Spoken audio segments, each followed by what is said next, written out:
Cricket has changed a lot over the years, but some cricket ideas didn't work out as well as they hoped, including boring bowlouts, a confusing light system, revolutionary cricket bats, and the infamous boundary nets experiment back in 1900. When T20 cricket took the world by storm in 2005, cricket bowlouts were introduced for the rare cases where a match would end in a tie. No batters, no fielders, just bowlers trying to hit the wickets, in the same format as a football penalty shootout. This may have looked like a good idea on paper, but in reality it was a boring and anticlimactic ending to a thrilling match, and the batters just had to stand on the side and just watch. Luckily they changed this soon after the first T20 Cricket World Cup and replaced it with a much better and much more exciting Super Over. Out!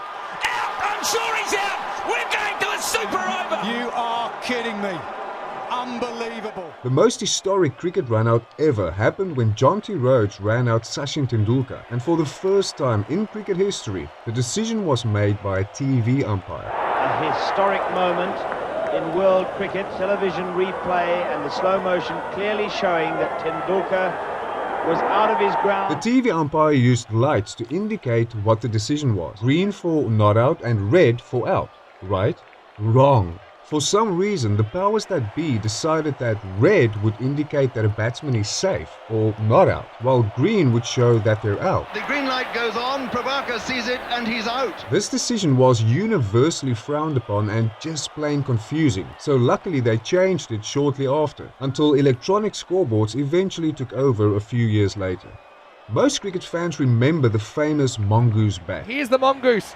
We've got a Mongoose alert. Has a long handle which makes it lighter. Australian cricket legend Matthew Hayden introduced it to the world during the 2010 IPL, smashing a brilliant 93 runs off only 43 balls. It was described as a revolutionary change to cricket batting and was exclusively designed and intended for T20 cricket. The MCC allowed and welcomed the new bats and confirmed that they are indeed legal and within the laws of cricket. But the Mongoose bat was meant for only one thing. And I had only 3/4 of the hitting surface. Now defensively I would have a problem with that, but in T20 cricket I'm not interested in defence. And other than Hayden, no other high-profile players really latched onto it. When MCC changed the laws for the dimensions of a legal bat in 2017, it affected the initial design and manufacturing of the Mongoose bat too much, and it quickly faded further into obscurity, although you can still find it if you go look for it.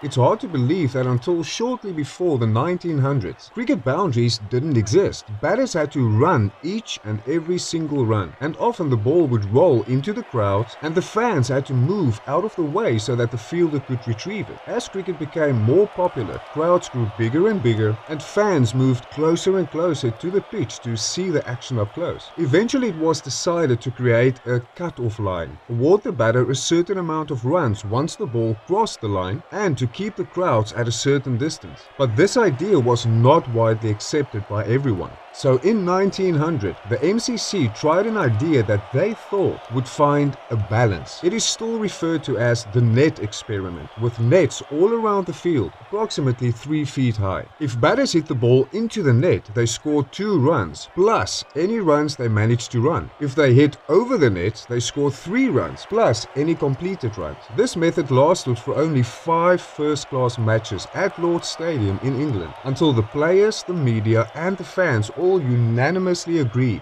no, and everyone gladly agreed to stick to the boundary system that we know today.